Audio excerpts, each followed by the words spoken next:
क्या कोई कंपनी इतनी पावरफुल हो सकती है कि वो एक पूरे कंट्री को तबाह कर दे?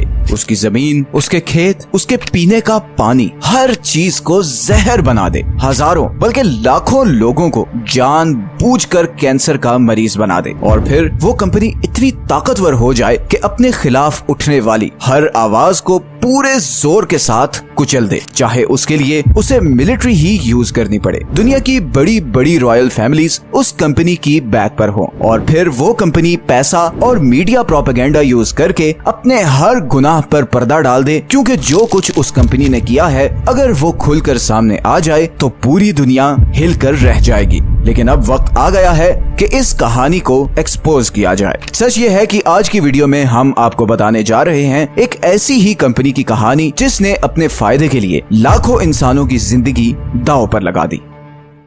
ये कहानी शुरू होती है 19वीं सदी में। 1833 में लंदन में एक बहुत बड़ा बिजनेसमैन था जिसका नाम था सैमुअल। सैमुअल समुद्री खौल या जिन्हें सी शेल्स भी कहा जाता है, उनकी इंपोर्ट एक्सपोर्ट का काम करता था। 1870 में सैमुअल के मरने के बाद उसका सारा बिजनेस उसके दो बेटों के कंट्रोल में चला गया। बड़े बेटे मार्कस ने लैंप्स में डलने वाले केरोसिन, जिसे मिट्टी का तेल भी कहते हैं, उसे एक्सपोर्ट करने का काम शुरू कर दिया। अब उस जमाने में ये तेल इन शिप्स में ऐसे बैरल्स के थ्रू एक जगह से दूसरी जगह भेजा जाता था और उससे मसला ये होता था कि ये बैरल्स लीक हो जाते थे और तेल जाया हो जाता था। मार्कस ने इसी प्रॉब्लम को हल करने के लिए ऑयल टैंकर डिजाइन किए ताकि तेल डायरेक्टली सी पोर्ट्स पे खड़े टैंक्स में डाला जा सके। और फिर 1892 में पहली बार मार्कस के बनाए हुए टैंकर्स में ये तेल सुएज कैनाल को क्रॉस करके इधर एशियन मार्केट्स जैसे कि थाईलैंड और इंडोनेशिया तक पहुंचा, जो उस वक्त ब्रिटिश एम्पायर के कंट्रोल में थी। ये पहला मौका था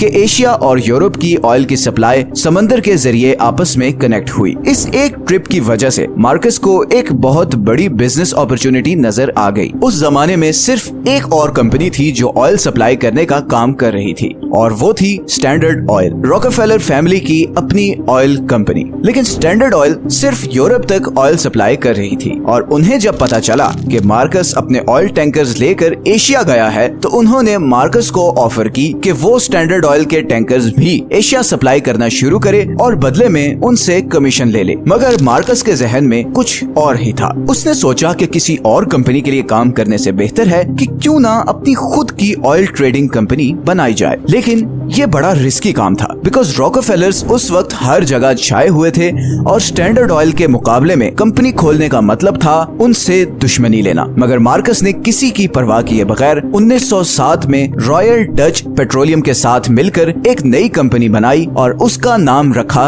शेल। स्टैंडर्ड ऑयल को चैलेंज करना कोई आसान काम नहीं था, but thanks to a very high demand of oil at that time, Shell बहुत जल्द दुनिया की टॉप ऑयल सप्लाई करने वाली कंपनी बन गई। इवन वर्ल्ड वॉर 1 में शेल ब्रिटिश आर्मी को सबसे ज्यादा ऑयल सप्लाई करने वाली कंपनी थी। बल्कि कई डॉक्यूमेंट्स में तो ये भी कहा गया है कि अगर शेल ना होती तो शायद एलाइज कभी भी जर्मन्स को हरा ना पाते। वर्ल्ड वॉर 1 के बाद दो चीजें एस्टैब्लिश हो चुकी थी। एक ये कि ऑयल 20th सेंचुरी का सबसे इम्पोर्टेंट रिसोर्स है, जिसके पास भी ऑयल सप्लाई का कंट्रोल होगा वही दुनिया पे राज करेगा। और दूसरा ये कि शेल अब स्टैंडर्ड ऑयल को बीट करके दुनिया की सबसे बड़ी ऑयल कंपनी बन चुकी थी। लेकिन ऑयल का सबसे बड़ा मसला ये है कि आप अपनी मर्जी से इसकी सप्लाई या प्रोडक्शन बढ़ा नहीं सकते। एक तो ऑयल रिजर्व्स कुछ लिमिटेड कंट्रीज के पास हैं और दूसरा इसे एक्सट्रैक्ट और रिफाइन करना भी अच्छा खासा महंगा काम है। और फिर जिन कंट्रीज के पास ऑयल के रिजर्व्स हैं वो बड़ा प्रोटेक्टिव होते हैं अपने नेचुरल रिसोर्सेज को लेकर। इसीलिए मार्कस के माइंड में इसका सोल्यूशन ये आया कि वो कोई ऐसा कंट्री ढूंढे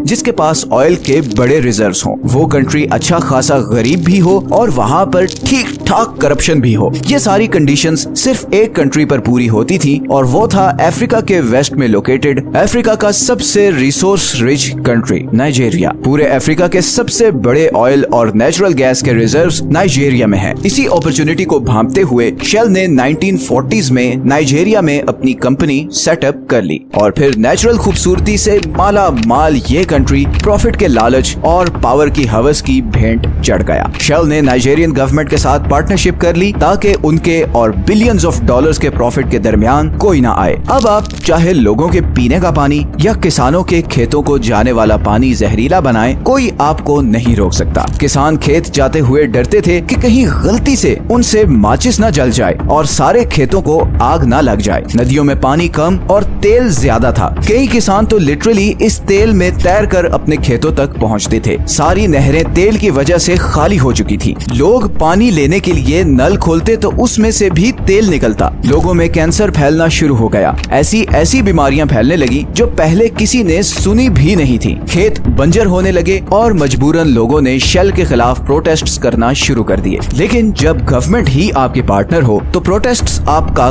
कुछ नहीं बिगाड़ सकते। 1990 में शेल के खिलाफ होने वाले प्रोटेस्ट्स पर आर्मी बुलाई गई और निहत्थे लोगों पर गोलियां चलाई गईं और ग्रेनेड फेंके गए। 80 लोग मारे गए और 600 घरों को आग लगा दी गई। इन लोगों का जुर्म सिर्फ ये था कि ये एक कंपनी के खिलाफ आवाज उठा रहे थे जिसने इनके पीने का पानी और खाना उगाने वाले खेतों को जहर बना दिया था, जिसकी वजह से इनके बच्चे कैंसर से मर रहे थे। शेल को इस सारी ट्रेजेडी से कोई फर्क नहीं पड़ा, बल्कि 3 साल बाद ही 1993 में एक नई पाइपलाइन के खिलाफ होने वाले प्रोटेस्ट्स पर शेल के कहने पर नाइजीरियन आर्मी ने डायरेक्ट फायरिंग की, जिससे एक आदमी की मौत हो गई और 11 लोग घायल हो गए। शायद आपके जहन में यह सवाल आ रहा हो कि नाइजीरियन मिलिट्री कैसे एक कंपनी के लिए अपने लोगों पर गोली चला सकती है। तो दोस्तों, शेल सिर्फ गवर्नमेंट ही नहीं बल्कि नाइजीरियन आर्मी जनरल्स को भी हैवी फंडिंग दे रखी थी। इसके साथ साथ शेल ने नाइजीरियन आर्मी को state of the art guns, ships और इवन हेलीकॉप्टर्स भी गिफ्ट किए। जब सबका कॉमन इंटरेस्ट एक हो तो फिर प्रोटेस्टर्स की वैल्यू ही क्या रह जाती है। शेल ने पैसे के जरिए सबको खामोश करवा दिया था। सब कुछ शेल के कंट्रोल में था सिवाय